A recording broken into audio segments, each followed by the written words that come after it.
Let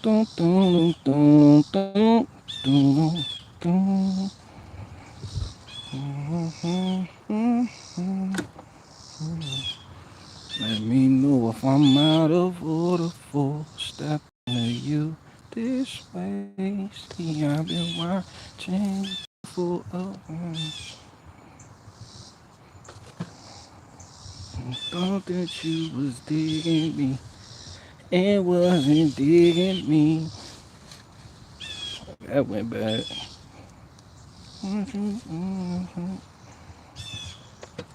Bro, if you don't chill out, or I smack the shit out you, probably hang out with my peeps.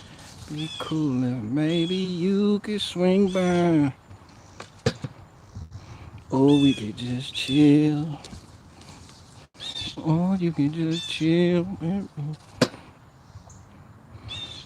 As long as you're comfortable and you feel secure when you're with me, girl. I'm not trying to pressure you. Just can't stop thinking about you. You ain't even really gotta be my girlfriend. I just wanna know your name. Maybe sometime we could hook up, hang out, and chill.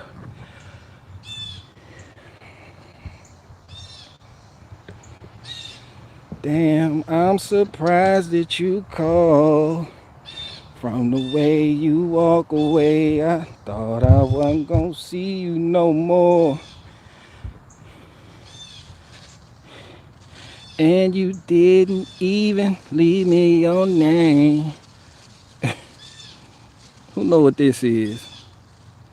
Wrong answers only. But it grows on a vine. Let's see what we got here.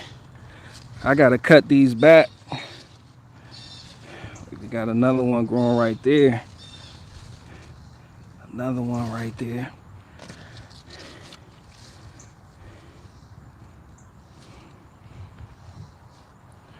Dun dun dun dun dun dun dun dun dun dun dun dun dun. Hey, you wanna come inside with me? You wanna come inside? Don't you? Don't you wanna? Don't you wanna?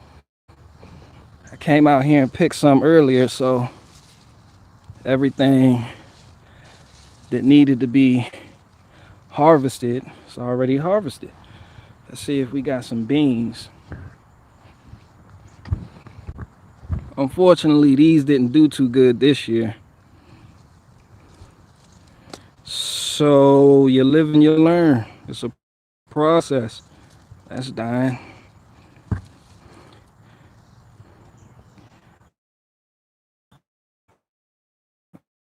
Can I see peppers? Well, let's go see how the peppers are doing. Anyway, I'm not trying to pressure you. Just can't stop thinking about you. Matter of fact, I'm gonna take him with me. Yeah, so somebody asked if we had peppers, so let me go show you the peppers. And we got a couple peppers right here. Okay. This one ain't ready yet though. But yeah.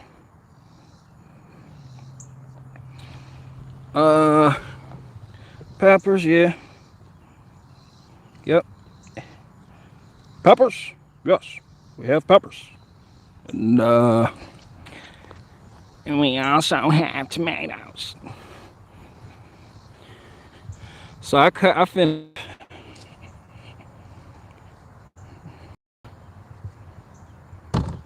My Wi-Fi does not like me all the way over here. But yeah, you see it right there. Indeterminate variety of tomatoes.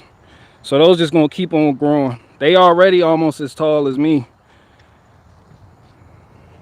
Kale, etc. Take these in, wash these, clean these up. And somebody keep asking me about watermelon. So I don't know if you got jokes. Niggas get watermelon. Why? Because I'm black? But yeah, I got watermelon. I don't know what I'm doing with it. I'm not ashamed to say that. I really don't know what I'm doing. A lot of people that start out don't know what they're doing. I'm a complete newbie at this. Well, not completely. Only like 3 years in under my belt, and a lot of watching YouTube videos to try to figure my way out. Where's that damn one watermelon? Oh, here it is. Now, I already know you're not supposed to trellis these. These are supposed to grow on the ground. But yeah, this is the watermelon. So, yes, I have watermelon. I hope it's not breaking up because I'll look back at footage and it'll be completely deleted. So yeah, that's just my watermelon. Somebody said you can for sure trellis the melons. Yeah, but I heard if you let them do their thing on the ground, they'll sprout new roots at different joints and it'll help them grow. But I don't know. To each his own. I really don't know. I actually feel comfortable leaving them like that. Somebody said that's a dewdrop melon. Oh, thanks for the help. Watermelon is good. I don't give a damn. Yeah, we know. Some more stuff growing over here. I had some snow peas, but they didn't do too good.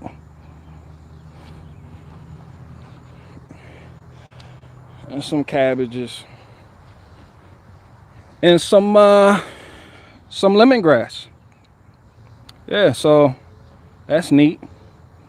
Cabbages, not really doing too good. I already told y'all I suck at broccoli. Not really doing too good at that. Zucchinis, I hate zucchini, so I really didn't even care about them. But you can see, I mean, they're growing.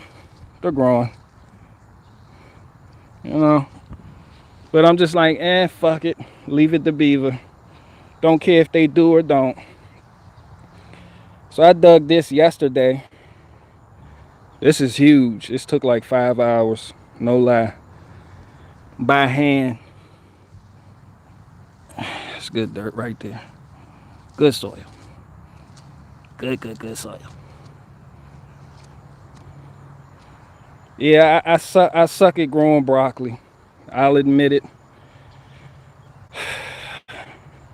But yeah, I'm just trying to get some more things going so that somebody said sweet potatoes. No sweet potatoes.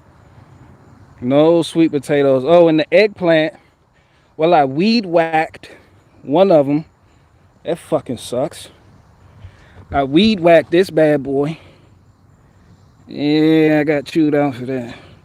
But this one, y'all seen where it was at like 2 weeks ago when I made that short video?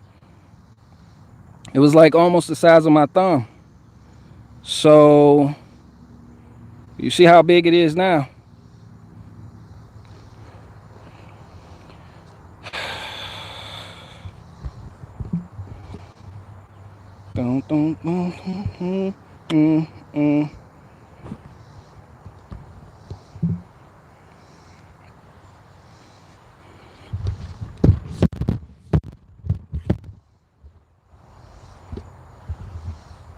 Yeah, so you seen the eggplant was like, it was probably no bigger than the size of my thumb. And you see where it's at now.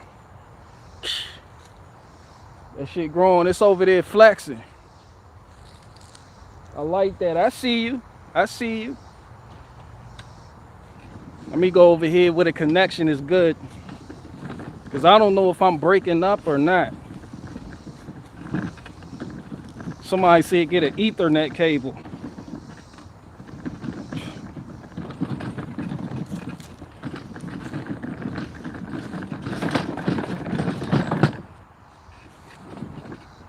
Somebody said your video is good, no problems. Appreciate you letting me know that. So I'm gonna see if I can take you over here. I'm gonna see if I can take y'all over here by the shed and show y'all this tumbler that I got like 2 weeks ago for composting.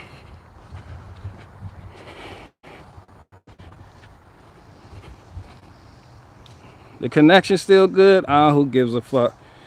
So yeah, I bought this like 2 weeks ago. Took almost like 20 minutes to put it together. So I have all power tools. So I got this compost. I got stuff in here too.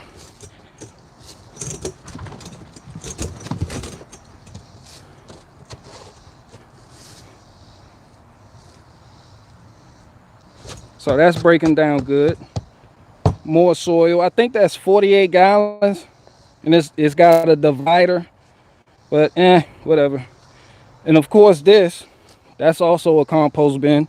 So I got 1, 2, and then all the way back there where I just built that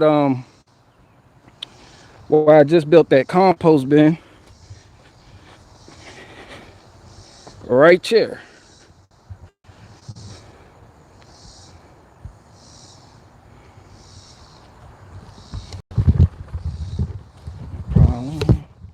I'm not trying to pressure you, just can't stop thinking about you. You ain't even really gotta be my girlfriend.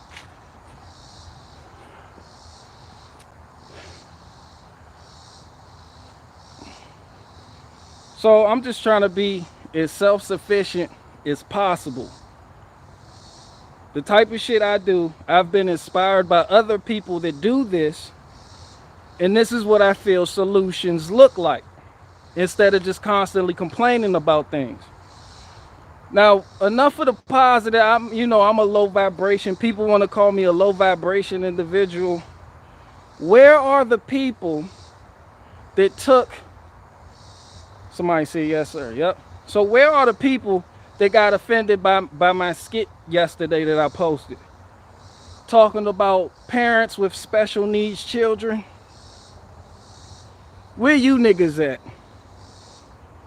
One guy in the comment section said, yo, I thought he was better than that. I'm not better than that. Don't think I'm better than that. That's your first mistake. Thinking internet people are better than that. See? These are the type of expectations y'all put on politicians. Then when they do other than, y'all get all in y'all feelings and want to cry and shit. Right? No. I'm a comedian. I'll go where the jokes are. I have no sacred cows. Autistic children, vaccine injured children, I give zero fucks. But I wasn't talking about the children. I was talking about the parents who act oblivious to the special needs children. Right? I dealt with this personal. That's personally something I've dealt with. It's like, how do you let the parent know when the parent, could be doing a little bit more for the child, but I don't know. The parents out buying Nissan Altimas, and you looking at the kid all fucked up, wabba, So that was a joke, and I found it funny. I really don't have to explain myself, but I figured I'll explain myself. But these jokes, people, somebody said when you come against children, you better come correct. Bitch, I'm not coming against children. But yeah, I don't have no sacred cows. Y'all seen me sit there and say my piece on George Floyd's daughter. How could you possibly think I'm better than that after hearing my piece on George Floyd's daughter? I'm a comic. I'm a comedian by default. I have to be a comedian for legal purposes. Right? I don't need a liability shield, just for legal purposes.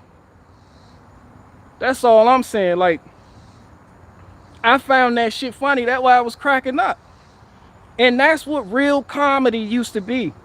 Some of you people crying and giving your personal testimonies. I have a vaccine injured child. I don't give a fuck, to be honest with you. I really don't. I really don't care. So don't think I'm one of those people that care. I just tell it to you like it is. I spit my piece, I say my jokes, and I'm unapologetic about it. But I'm explaining to you, this is who I am. So you don't come over here under a false premise of me being a social justice warrior. I am not a social justice warrior. I don't give a fuck if my kids is autistic or not. I'ma still talk shit about certain shit. Ain't no sacred cow. I have no sacred cows in the chokehold. You know you sacred, right, nigga? Nigga, you sacred. I don't do that shit. Some of y'all act like y'all never seen a Bernie Mac stand-up special. And it shows. That bit he did about his niece and his gay ass nephews and wanting to punch the youngest one in the throat. Like, that's real comedy. Like, today, comedy, people think comedy today is somebody who goes on stage and says everything they agree with. That's why I hate partisan comedy. Like, there was real politically incorrect comics that weren't involved in politics. But the shit today is just hack comics. Comedians today are scared to go in there on the real narrative and bring some shit out and do it in a funny way. Like, comedians are scared of that shit today. I smell a bitch on a lot of comedians. Bitch. But not me. Nah, I'm conserving comedy. So, hey, maybe I am a conservative. I'm a conserve comedy, the shit I grew up with. The old D.L. Hughley before he went super liberal. Bernie Mac and them. Ari Spears and them. Patrice O'Neal and them. The old Cat Williams. And fuck Dave Chappelle. Fuck Dave Chappelle. Dave Chappelle never been funny. Fuck him. He was never in my top anything. But y'all get the point though. That shit was funny. And this is the thing. That's a high risk, high reward situation. You'll get cool points as a comic for doing shit like that. Even though a lot of y'all took offense to it. And you could do this with different areas. Like, I'm giving y'all like $1 million worth of game right now. Ain't that Gilly the Kid podcast name? But this is what you can do. Like, picture back in the day. Let's take, since everybody thinks I'm ragging on autistic children, right? Imagine this is the early 2000s. Imagine you go see Bernie Mac or Cedric the Entertainer. Or imagine if you go and see Patrice O'Neal's live. And you sit in the front row with your special needs child that got a helmet on with the straw and the chin strap.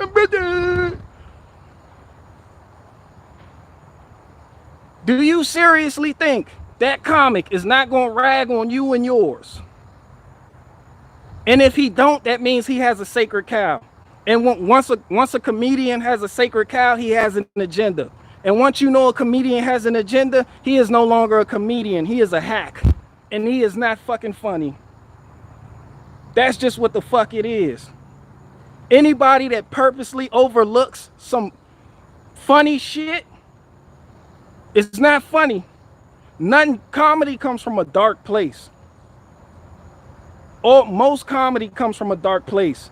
You take fucked up shit in the world, you shed a spotlight on it, and you make it funny. Comedians used to be able to do this in a comedic setting before all this cancel culture and kicking niggas out and all that other shit started happening. Comedians had this ability. Just like I learned a lesson about that when what's his name? When Eddie Griffin got up there and was talking about 9/11 and how that whole narrative was bullshit. He was allowed to do that. The political pundits on TV couldn't do that, but the comics could, and the comics got you thinking. So no, I'm not scared to go certain places, and I don't regret shit I say. As a matter of fact, I got more for you. Just like when I said what I said about George Floyd's daughter. Somebody said, yo, somebody told me there's certain lines you just don't cross. I was like, no, nigga, you lack understanding. You lack understanding. I come from a day and era before comics were bitch made. Now all your favorite comics say everything you agree with. And that's not comedy. That's confirmation bias. Y'all remember back in the day where people literally went to comedy clubs to get talked about? Y'all remember that? Y'all remember before the gay agenda started rolling like a locomotive full steam ahead? Gay people used to go to comedy clubs hoping that they would get talked about, because that was a dark aspect in humanity. And when you put a spotlight on it and shined on it and you can make people laugh, they love that shit. It's the same thing with every other minority group. Black people love it. Jewish people love it. They love it. And this is why I can recognize good comics from agenda-driven comics that aren't even comedians. Like your comic, your favorite comedian should not be sitting up there regurgitating Fox News talking points. That shouldn't be. That nigga is now a newscaster. Sorry. And the same thing goes for CNN. This is why the best comics, even George Carlin, if you check out an interview from George Carlin, he even said, yo, had to leave politics alone and rise above that shit to objectively find the funny. And when you do that, not only does it improve your craft, it improves your range, your scope. But certain people find different things funny because they have a narrow view. They can only view things through this lens. Or they can only view things through this lens. And today's societal standards have made being a comic that much more harder. Now you have to fill a niche, you have to get in there and you have to keep towing that line, whatever it is. If you a conservative comic, you got to keep bringing that conservative shit. Your main job is watching Fox News. You're not growing. You're not expanding your horizons. You're not learning new material and you're not creating. A lot of comics don't create. They repeat. What a lot of comics today do, especially the comedians online. And keep in mind, people, this is my opinion. These my opinions. You don't gotta agree with me. I still love you though. What today's comedians do, go watch the news. The ones that you like, go watch the news. And then they see who all did what. Has another comedian done this bit? If he has and he hasn't gotten banned or hasn't gotten a lot of backlash, then I'ma step out there and do it. Comedians are bitch made today. The majority, 90% of them. 90% of them. They want somebody to already put that work in. Comedians want somebody, especially on the right, bitch made. Like, and when I'm saying comedians, I'm saying comedians like Joe Rogan on the right. He's not even on the right, but on the right. I'm lumping them in this group, you know, Steven Crowder, those type of people. Bitch made. You smell like bitch because you have an agenda. And your agenda doesn't allow you to say anything that will piss off your core audience. So now you're constantly spoiling your audience and giving them what they want to hear. Fuck the objective truth and the hard truth, the ugly truth, shining a light on it and making it funny. No, you got to run with the narrative.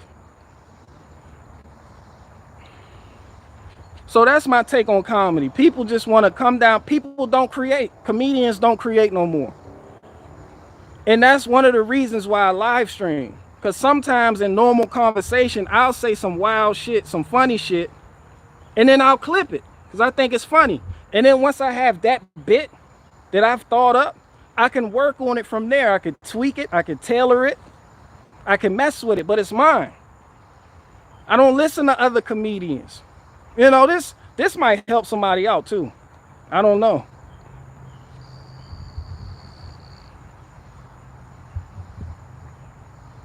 That's why, on another note of comedians looking for comics who have already ventured out and put the dirty work in, Um, Perfect example of this. Owen Benjamin, somebody who a lot of niggas don't like. When he did that fitness train, I'm probably butchering this, that fitness training video a while back, and then got a whole lot of backlash for that shit. And then here come Ryan Long do the same thing and get praised for it. That's a good example of what I'm talking about. Comedians today seem to always look for other comedians' material, and they will either tweak it, or they will do it in a manner for which they just downplay it, and it degrades the joke, and it's not even fucking funny. But they got a specific audience. Let's say your audience is liberal. If you're towing a liberal line in your comedy and you have a liberal audience, it don't matter if you funny or not. You gonna get laughs because you're appeasing to people's confirmation bias. But if you're out there a lone ranger, not a lone ranger like me, but someone like me who likes to test the waters and test the parameters of your abilities and play around with different ideas and do different things and actually learn and grow, it's going to be a lot harder for you to garner an audience for your type of material. But at the same time, once you do, it'll be sincere. Those are the type of people that'll rock with you to the end. But in order to do that, you can't have an agenda. And a lot of people have an agenda because they throw a lot of money at certain people, or saying things this way makes them a lot of money.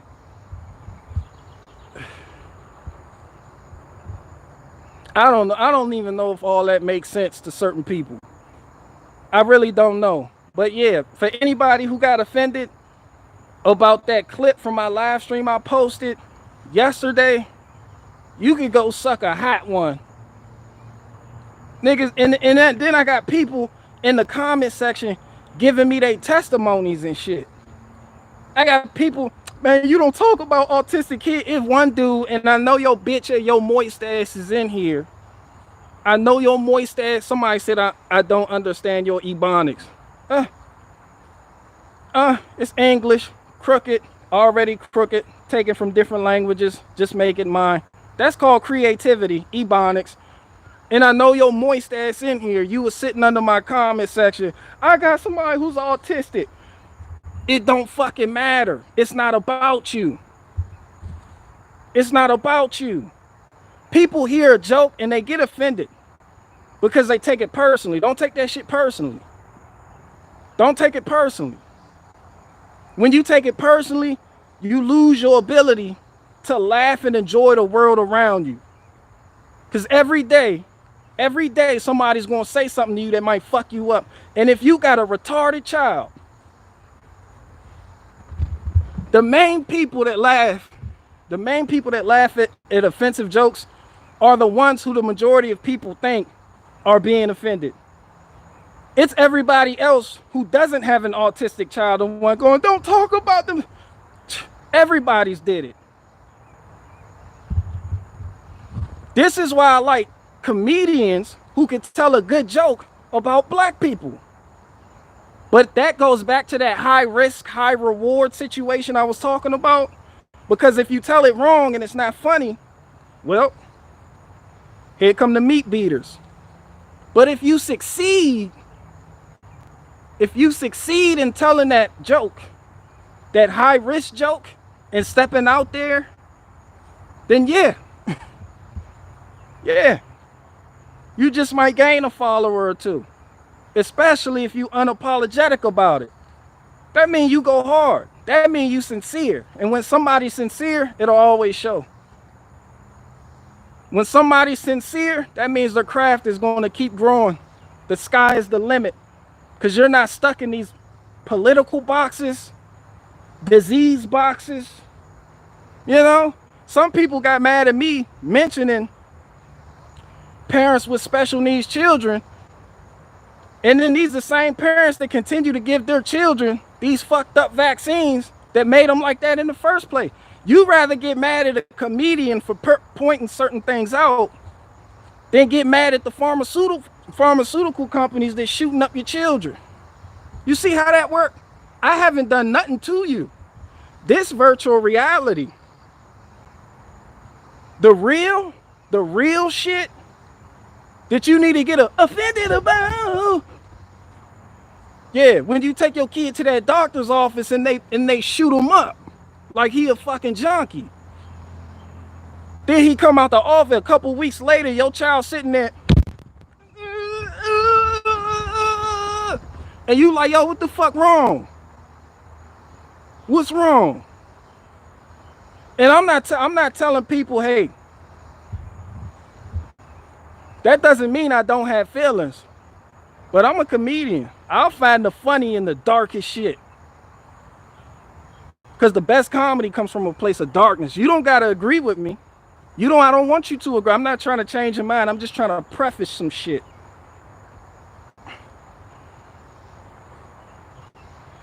You know, but that's my take on that shit. Yep, everybody who's offended by that shit, y'all chill the fuck out before I pull up and smack the fuck out you.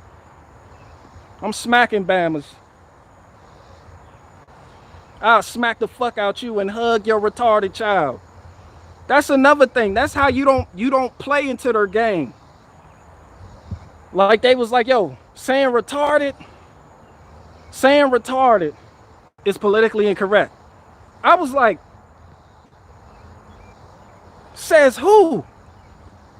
Since when? You know, niggas get the memo last. I found out saying retarded was politically incorrect a year and a half ago. Niggas was asking me, where have you been? Was like, yo, I'm gonna keep saying retarded, because that was literally what it was called, retardation. As a matter of fact, we use that term in the automotive industry. When you go get your timing belt, your timing chain, the gears and cams, you want some retardation. You need a couple degrees of retardation there.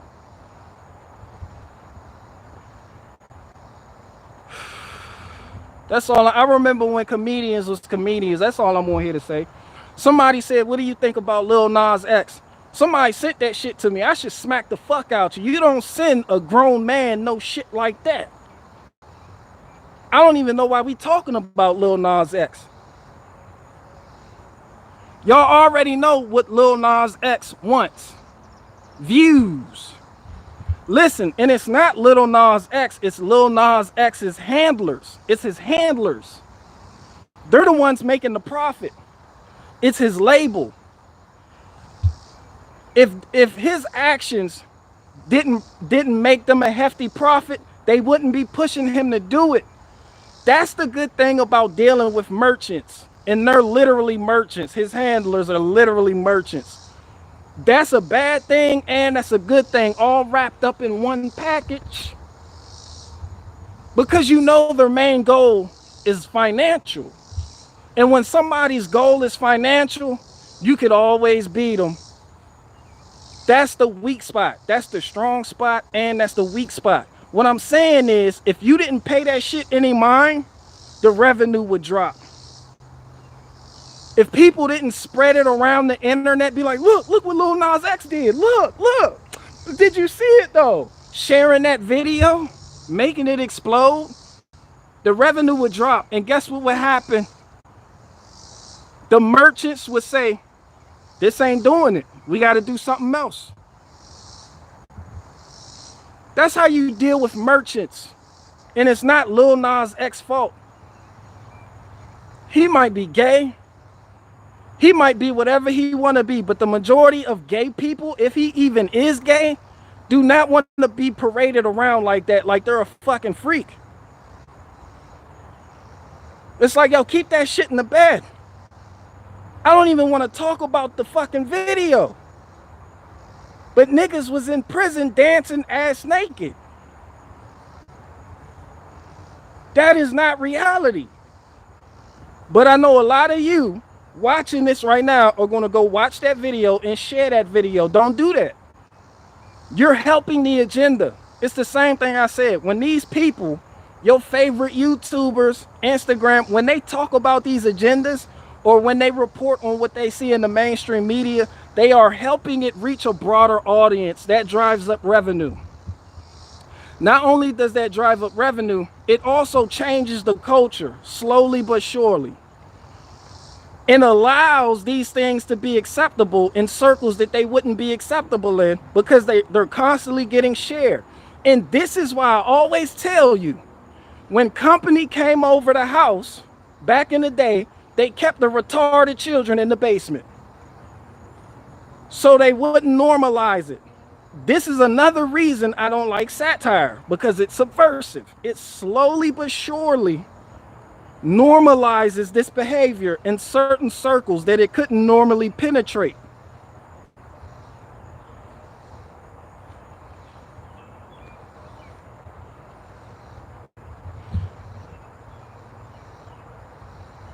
Somebody said, let's talk real Nas. I just told you real Nas. I'm telling you right now, Lil Nas X, he probably don't even want to do that.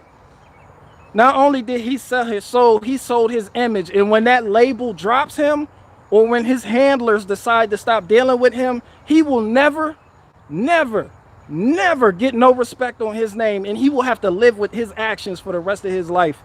Because the internet is forever. People won't forget this. People will not forget this. So I hope that coin is worth it. I hope that shekel he's making is worth it. People won't forget. And I don't care how much they try to normalize that in certain households, black, that shit'll never be normal. Never. He's playing himself.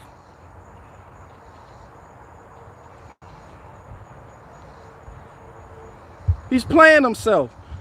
This is why I always tell y'all, do not want what these people want. I know people trying to make it into the music industry right now.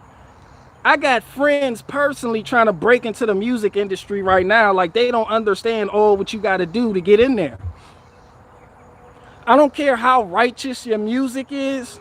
At the end of the day, the culture is what is going to make you money from the music you create. So you can make a brand of music, let's say Christian rap, or MAGA rap. You will never be as successful, or what you perceive to be as successful, as these secular artists like Lil Nas X. At that point, it comes down to your morals. Do you keep making music for your family and keep living like this, making $40,000 a year? Can you find success in making $40,000 a year off your music and not being a bigwig like Lil Nas X, like Lil Wayne, like Drake? Can you be satisfied with that? Do you find joy in producing music? Is it about the money? Or is it about the quality, the content, the message? Is it about your passion for what you do? These are things artists have to ask themselves. Because if it's about the money, it don't matter how righteous your message is in the music, it's going to change. And you may not even be conscious of it changing. It's going to change because that's what's going to make the money.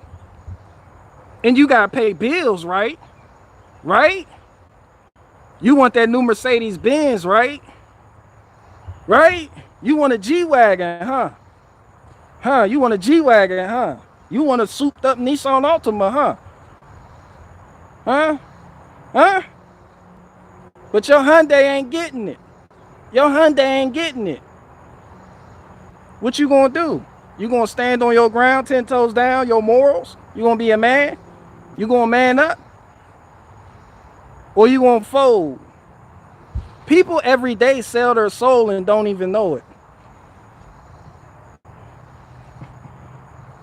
People, and when I say sell your soul, it's spiritual, but it has to do with what's sincere and what's not. It's not physical. Satan doesn't come to you like, yo, do this, right? Be gay as fuck. That's not how it works. That's not how it works. Obviously, if you ever read scriptures, it teaches you that Lucifer, light bearer, comes to you in the form of everything you've ever wanted. I don't want to get preachy on you or nothing, but if you read the account in what is the book of Matthew, when Lucifer took the Messiah up on that mountain and showed him the kingdoms of the earth, it reminded me of a scene out of 300. I can give you riches and glory. Right? And you look at the Messiah, he was broke. And here come this nigga. I can give you riches and glory. Yeah. Sounding like Frieza from Dragon Ball Z. All the kingdoms are mine to give you. That's Babylon. That's confusion. That's why I was going to, I used to write raps and songs when I was on lockdown, and a lot of y'all heard them. Some of the most intimate songs I ever wrote. And I used to want to pursue that until I seen all what was in it. You lose yourself in that industry. You lose yourself. You lose yourself. This is why my sister, till this day, my sister has the most amazing voice I have ever heard. I have a sister with the most amazing voice I have ever heard. I remember when American Idol came to town. She wanted to go. My parents didn't let her go. And I used to be mad at my parents for this. Like, yo, why? She could have made it.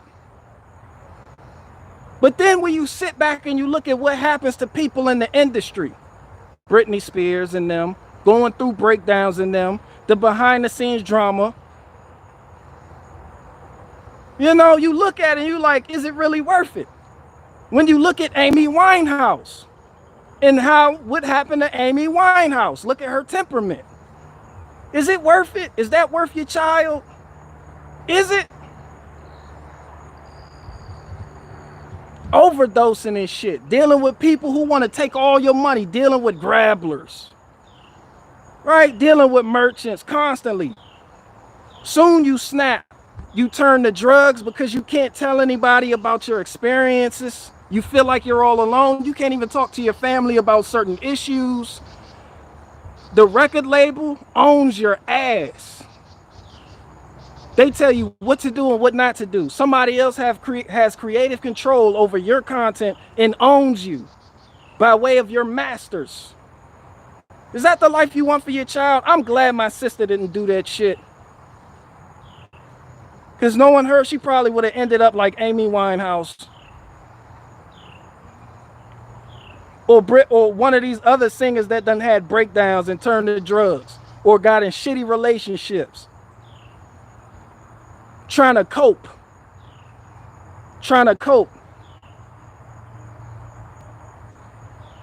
Even the independent artists got it hard.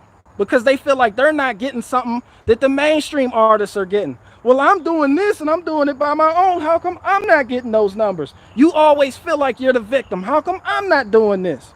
Sometimes being broke is saving your life. That's all I'm saying. Sometimes, and this is wisdom. This comes with experience and age. The more shit you see and how fucked up it is and how the decks are stacked against you, whether you're independent or not, it takes a mature person to admit, I needed to be broke. Because if I got a shit ton of money or in advance, I would have done some stupid shit with that and been in debt forever. Some rappers right now, who your favorite rapper? They broke. It don't even fucking matter. They broke. They're fucking broke. And right now, rappers and singers only exist for all of 4 years. Drake is not human. We're not going to include him. But you get a 4-year run. The majority of them. Sometimes 8. If you can stay relevant that long. After that, you're washed up.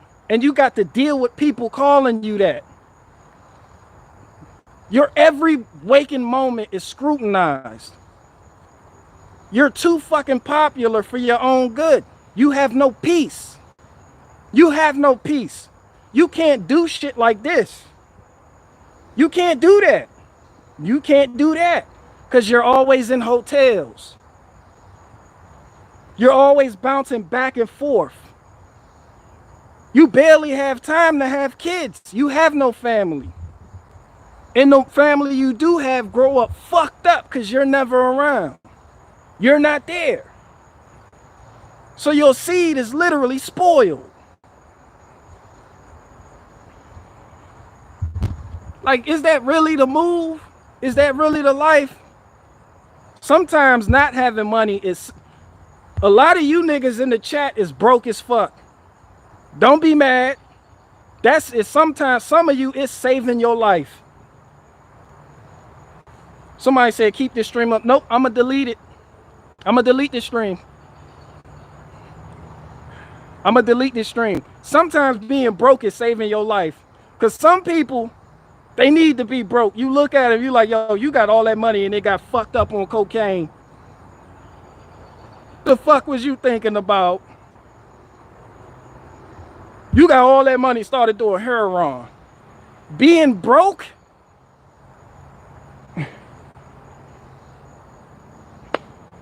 I was gonna say being broke is one of the best liability shields, but some people don't need fame. Imagine me with fame. Imagine me a hotshot comic. You don't think all this shit I've been saying isn't gonna come back to haunt me? Do you not think I will not pay the ultimate price for what I've been saying? For my skit yesterday? Right now, the skit, the video I posted yesterday on this channel, I had a couple people, yeah, you're not supposed to talk about kids. Shit. If I was famous, that shit have cost me my life. This is why when you get too big, people do stupid shit like buy a whole bunch of shit and don't put no money away for taxes. So now you gotta keep getting loans to try to stay afloat, and you have to look the part. You have to look the part. You're a rapper, you need the car, you need that G-Wagon, you need that G-Wagon. You gotta flex. Even though you weak, you gotta act like you have money, even though you don't, and you living on borrowed time, literally.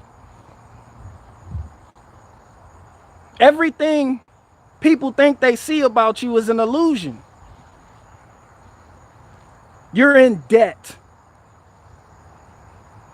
Not only are you in debt, you have no money to pay the IRS at the end of the year because you done seen Tiger King and bought 3,000 tigers so you could flex on the gram.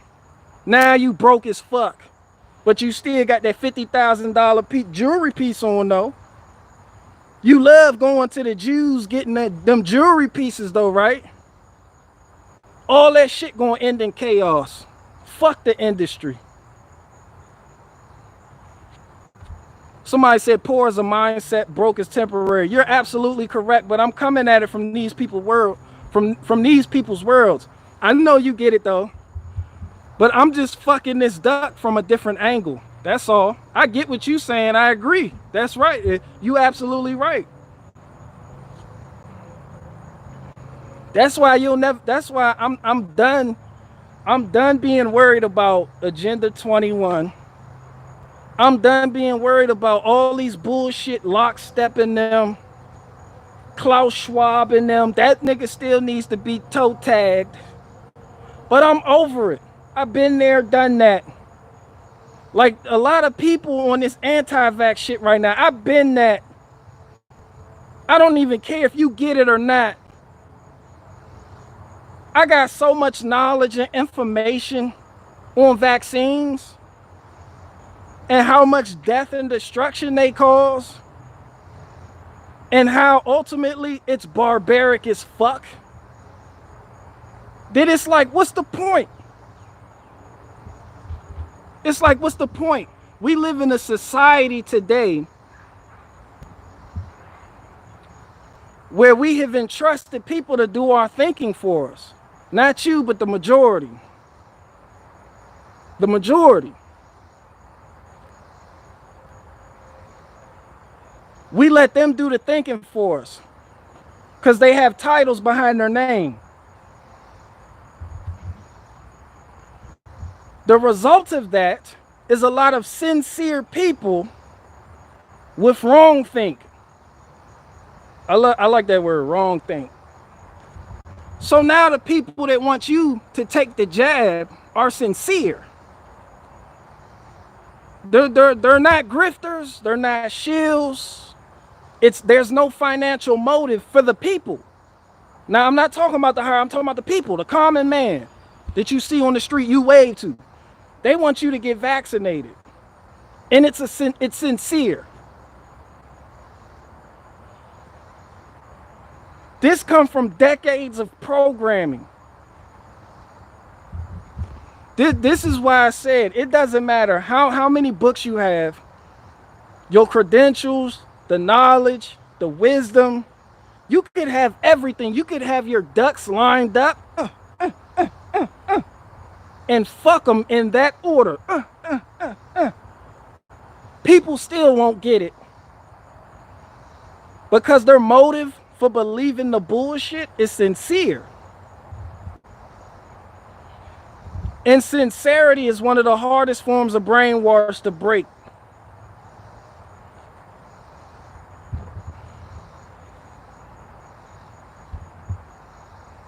So what do?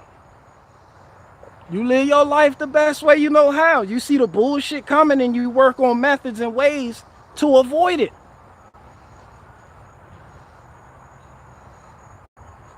That's what you do. That's what you do. Telling somebody, oh, you know the vaccine gonna kill you. It's gonna scare people. And all they're gonna do is run to CNN or Fox News to get their confirmation bias from people who have titles. And then they're gonna come back with you and start sending you a whole bunch of links to disprove everything you've been studying for the past 5 years. This is why I don't push terrain theory on people. This is why I don't push nothing on people.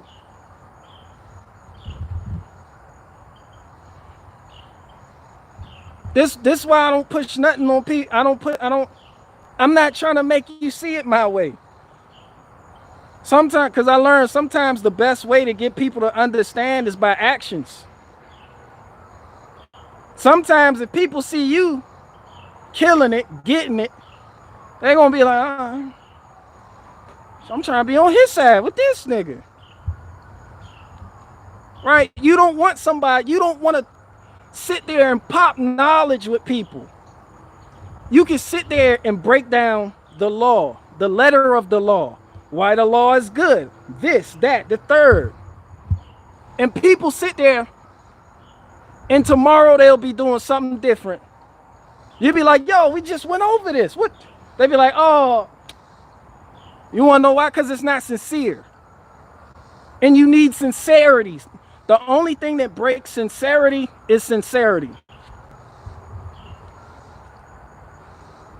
That leads me back into what's wrong with the conservative party.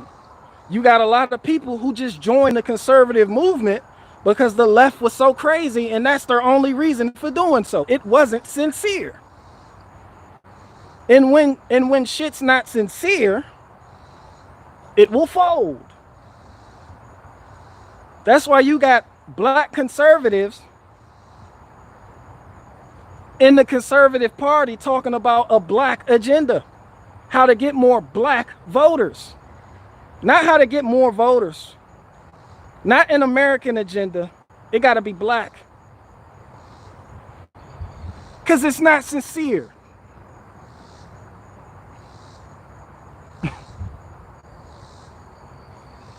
That's like a Crip set accepting Bloods. The Blood man, can I join your gang, bro? You be like, why? Because the Bloods is tripping, bro. Nigga, you was a Blood. Yeah, but they tripping. I want to be down with you now. And you let them in. You're like, come on, all the blood, all the ex-bloods, come in. And then you get mad when they start throwing up bees and shit. Then you get mad when they around you, so woo. And you gotta, yo, we Crips. They're like, yeah, oh my bad, yeah, but can we be Bloods too though? Now your organization has been subverted. This is how subversion leaks in, and it's done innocently. It's innocent. It's not vindictive. It's not outright. It's slowly but surely. Just like how you had Charlie Kirk up there with trannies for Trump. Since when the fuck do Republicans accept tranny anything? Like it's a system. It's a process. It's a process. You got people, trannies for Trump. When I heard that shit, it was like trannies for Trump. What I really heard was Crip blood. See, I process information differently based on my experiences. You get it? When I hear black conservatives doing shows and shit with other black conservatives talking about we need a black agenda, or we need more black votes, or how to get more black people in the ghettos to vote Republican, all I hear is Crip blood.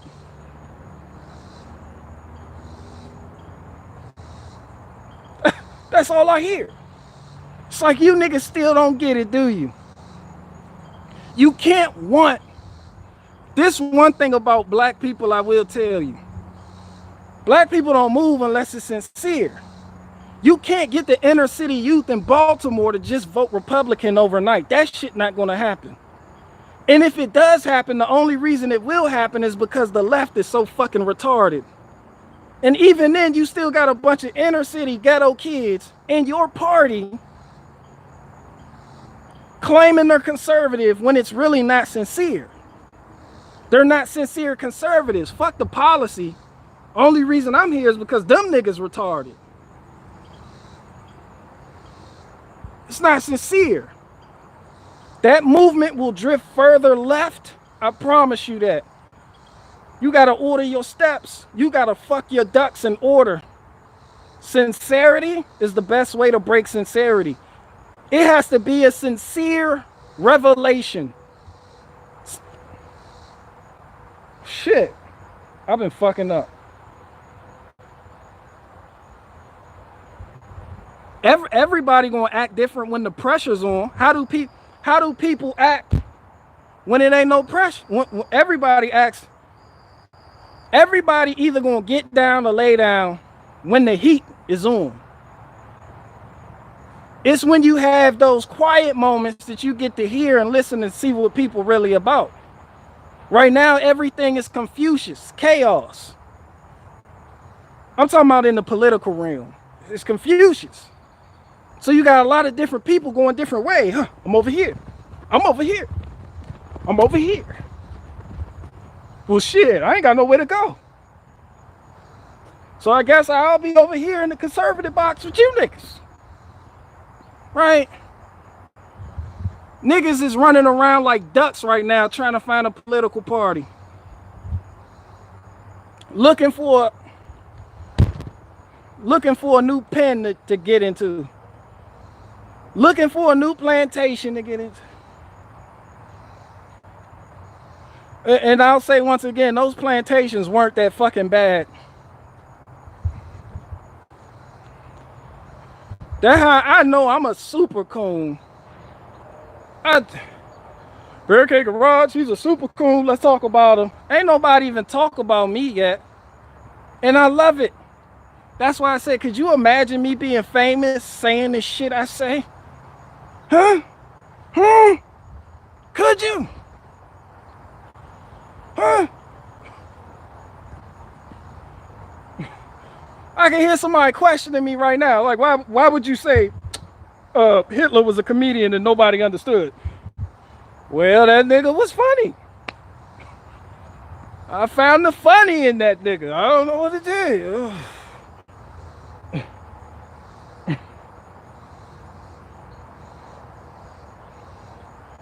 That's why all the Republicans stopped inviting me to shit. I don't blame them. I wouldn't invite me to shit neither. Talking about cancel culture. Charlie Kirk and them. Charlie Kirk, your moist ass. The whole Turning Point USA. I was following that shit. And then y'all sat up there and had Brandon Tatum tell Hotep Jesus he can't come in the event because he had some anti-Semitic tweets. Shit. I see shit. What the fuck is that? What is that? Could that be cancel culture? No. Cancel culture is when you have to have a lot of power or something. What is it? Is that does the right do that too? Could it be that Republicans are just as left as Democrats? Could it be? Could it be that all conservatives do is simp for Israel? Could it be that any conservative who doesn't want to simp for Israel is automatically not allowed in certain events? Could it be? Could it be that the right tells people who want to leave the left, oh, you can come on over here, the grass is green on the other side. Soon as them niggas get over there and say something that's not acceptable, here comes the banhammer. The banhammer. Cancel him. That's why y'all got the main top 3 black conservatives, Candace Owens, Brandon Tatum, and that other nigga. You cannot go against the establishment in either party. You gotta follow protocol, blood. It's why somebody asked me, they're gang banging online, they're gangs. Looking down on gang members, I'm like, nigga, do you not see the biggest gang members? Fuck the police. The police only do what they're told. They're order followers. What about the politicians and lobbyists and them? Big Pharma, one of the biggest gangs out this bitch. And y'all sitting up here worried about MS-13. Meanwhile, your kid done took a shot.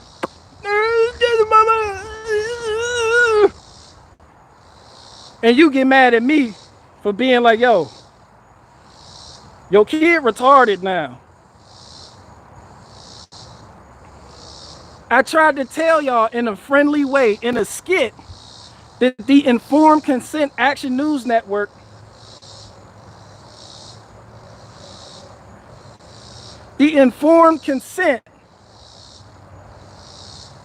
Action Network, ICANN, Dale Bigtree and them, right? Dale Bigtree took the CDC to court and won because the CDC failed to produce one single document proving that vaccines don't cause autism. They couldn't prove it. So all these decades of indoctrination where you've been hearing your medical professionals tell you, oh, these vaccines don't cause autism, it's been a lie. They couldn't prove it. Even when they said they could prove it, they can't. And that was proven in court. That lawsuit is still up on Google. ICANN versus CDC. It's a fucking lie, people. It's all a fucking game. It's a game. And some people are going to say, well, that doesn't mean that it does just because they couldn't prove that it doesn't. It doesn't matter. This is why you can't win. This is why it doesn't matter how many books you have, how much wisdom you have. It doesn't matter your philosophy. If people aren't sincere, they're not going to see the light. And you don't want them to fake it. You don't want them to fake seeing shit. Sincerity is the only thing that beats sincerity. And oftentimes, more often than not, you have to go through adversity to experience sincerity. Like yesterday in my live stream I deleted, I told you, I wasn't too fond of white people until I went to prison. And in prison, I met all the white people that black people are out here scared of. And you know what happened? We talked. I became cool with a white guy that had 88 tattooed on his forehead. A lot of y'all don't even know what that 88 shit means. Next thing I know, we chopping it up. We spade partners. We hustling, slinging stamps, store boxing, doing business. And at that moment, it became sincere because I physically dealt with what a lot of people are scared to deal with, the gutter of society. And that shit makes you stronger. Like, we didn't even hate each other. The media hypes that shit up. When you don't have an agenda, I've noticed, you can tolerate different people's ideologies and not get mad.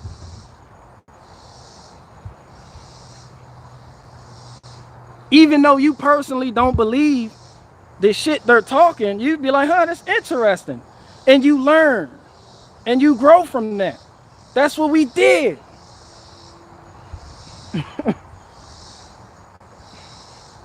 But I can't expect these moist ass conservatives out here to understand shit like that. All these moist ass liberals. Because they haven't earned it. They haven't earned the sincerity. You haven't earned the right to call me a coon. You haven't. Because you couldn't walk a mile in my shoes.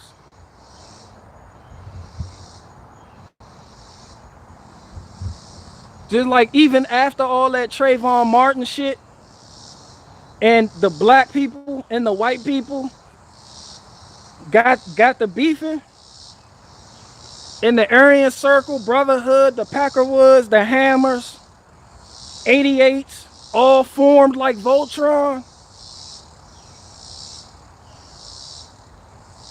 It was just the only black people that was out there fighting was the Crips and Bloods.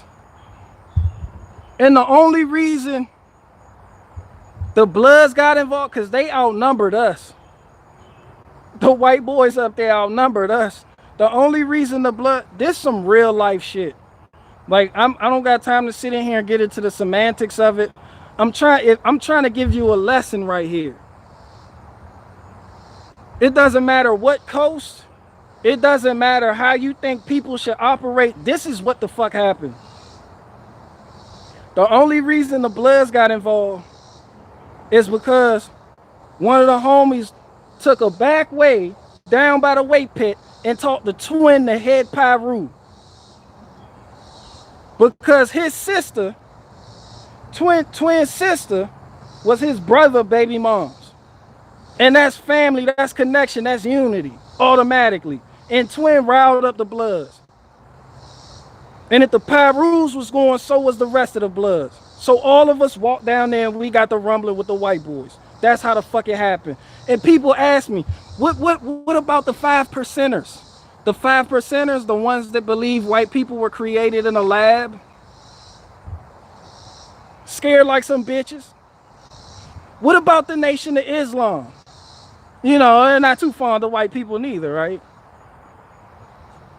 Scared like some bitches. It was like 16 black people against like 50 white people. And it was a whole bunch of black people just lined up on the fence like some little bitches watching. When shit got cracking on that yard, all you seen was white boys digging up they bangers from out the ground. And all you seen was them bitch I'm talking about everybody. All these people out here online on social media talking about, oh, the white man's so racist. I hate white people, evil white people. Them type of niggas wouldn't bust a grape in a fruit fight. Them the type of niggas that ran when it was really time to show what you gonna do. All those niggas talking about, oh, I'm oppressed by the white man. Well, now's your time to fight. What you gonna do?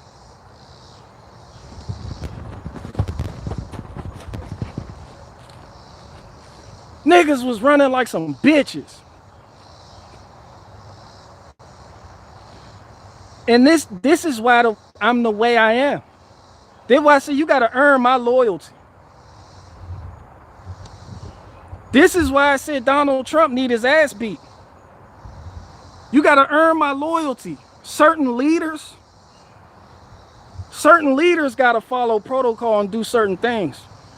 And if you can't even protect your own, Christian kids wearing MAGA hats, then why the fuck do you deserve my loyalty? The biggest strike. You can't even protect your own. Why the fuck am I gonna follow you? More Republicans and conservatives got their asses beat under Donald Trump than any other nigga I know. Fuck I look like following a nigga like that for? Nigga, you was the top dog in your fucking party, cuz. You coulda gave the order. But you did give the order. And your order was to protect Israel. Fuck your own. Fuck your own people. We gotta protect Israel. Here go this anti-Semitic bill. We're gonna ban it. Yo, bitch, that's why I said Donald Trump need his ass whooped. And that's just from gang mentality shit. I'm not gonna get into the political shit. So that's where I come from. Maybe y'all can understand me a little bit better. I'm being candid with you. This is called honesty. Because we family. We family. It's honesty, because we family. And I ain't scared of you motherfuckers. When you scared of people, you hide shit from them. I'm gonna tell it to y'all like it is. Now the man you see today has grown up. I don't do that type of shit no more. Y'all see what the fuck I'm doing. Solutions. Y'all seen my work boots? Yup. I'm a grown ass man. But I'ma still talk my shit though, and I still keep a G perspective. I'm not a boy no more. But I learned from my experiences, and certain things I'll never forget. I'll never forget my time on that cell block, getting cool with a white guy who had 88 tattooed on his forehead. For all to see, he gave no fucks. Those are the white people I'm used to dealing with. The ones that go to fuck hard. The ones that you can see, yeah, nigga, your ancestors were probably Vikings. This shit in Australia, I don't comprehend that. Who are those white people? Half the white people in America bowing down, kissing black people. I don't understand that shit. Who are you niggas? Where did you niggas come from? Clearly all white people aren't white. Clearly. Every white country, majority white country, is allowing fuck shit to take place. All of them. So when you hear me say white people are soft, I'm used to dealing with white people with 88 on their shit. I'm used to dealing with white people that'll stab you the fuck up. I'm used to dealing with white people, not online, not this fake ass MAGA white supremacy shit. Real white people, real white men that'll get in your shit. So I don't understand this weak shit I see from white people out here. That's why I'm saying people say, oh, I need my ethno state. I'm like, you get your ethno state with them white people from Australia?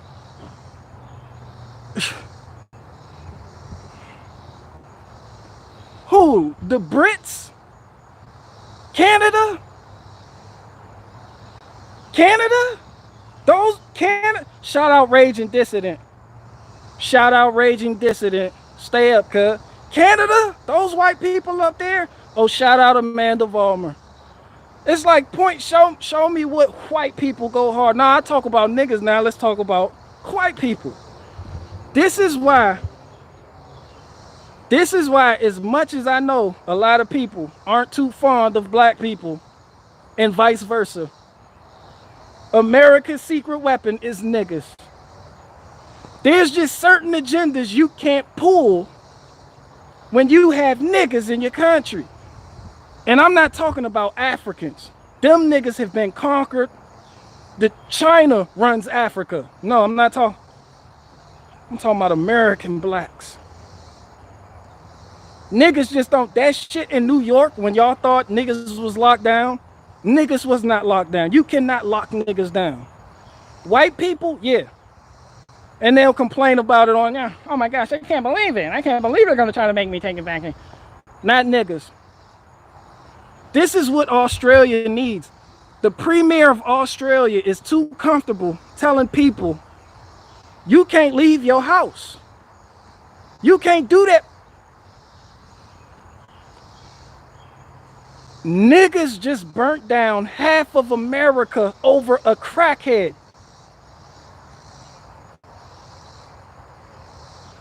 I'm gonna repeat that. Niggas just burnt down half America over one crackhead.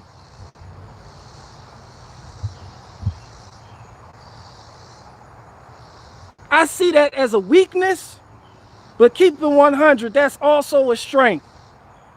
No, what country has some shit? What country got niggas like that? It's certain agendas these people know they can't pull in America. Not only do we have niggas in America, we have rednecks. Australia, I don't know what the fuck y'all got. We got white people in America named Tanner, Bobby, Hunter. Goddamn rednecks. Rednecks, America's saving grace. Niggas, America's saving grace. Because these in-between people are moist. And they will do anything their overlords tell them to do. Australia has the white people named Brandon.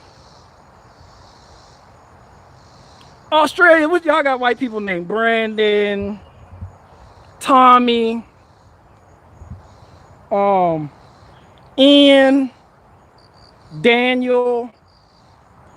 We have Hunters, Tanners, Bobbies. Australia got black people named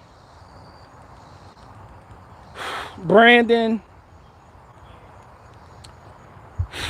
James,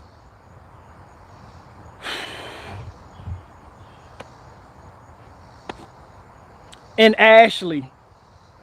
America got niggas named Jamal, Tyrone, Keisha. There's a difference, but we got balance too. You gotta have balance. This a joke. Some people not gonna see this as a joke, but this is my opinion. You got balance. Somebody said black people 14%. That's balance. The majority of white people soft as fuck, moist. Certain things you can't get over with black people. You just can't. You just not gonna get over that 14%. We got balance. You may not see it that way, but that's what the fuck it is. Canada don't got balance. Everywhere you go, it's just weak white people.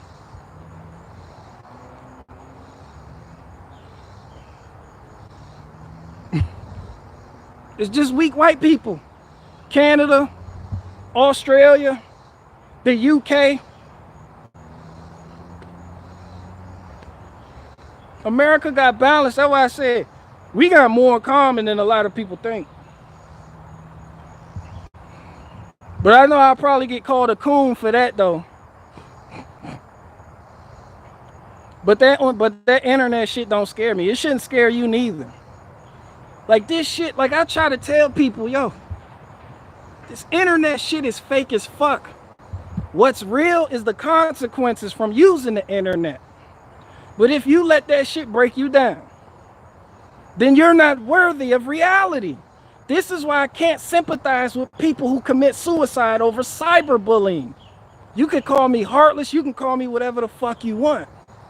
I cannot understand people who commit suicide over cyberbullying. Some people done said some off-the-wall shit to me online. And it's like, who are you? I'm not gonna go jump off a fucking bridge because somebody called me a nigger. Or somebody said something about my autistic child. Wobbuffet! I don't have a Wobbuffet, but if I did have a Wobbuffet and you decided to make a joke about it, it better be funny. And if it's funny, you get a pass. They'll be like, look at Barricade Child. He had a Wobbuffet! Wobba wobba! Wobbuffet! I'll be like, yo, that's funny. Meanwhile, I make a joke and niggas get in their feelings. He's talking about my child directly. I got a special child. My child's so fucking retarded. In Barricade Garage, you keep talking about my child. My child's stupid. Like, I don't give a fuck, cuz. I don't give a fuck if your child retarded. And you know who I'm talking to. Your number one mistake was thinking people online like me owe you something. I don't. I don't got to like you. I don't got to pamper you. I don't got to feed you. I don't have to walk outside my house and look at you. That's your first mistake. That go for all of y'all. Take this, learn something from this shit. Y'all keep thinking these people are on your side. They're not. I told y'all, I'm an entertainer. I'm a comedian, literally. I know what my job is. I know my part. Well, I'm a mechanic / the other shit I do. But you get what I'm saying. I'm this entertainment. Because I can't reach out and touch you. I can't help you. You would have to heed my words and apply them in your daily life to get any type of help from this type of shit. This is why I always tell y'all, I'm not your pastor, your preacher, your role model. Don't look up to me. And that's real shit.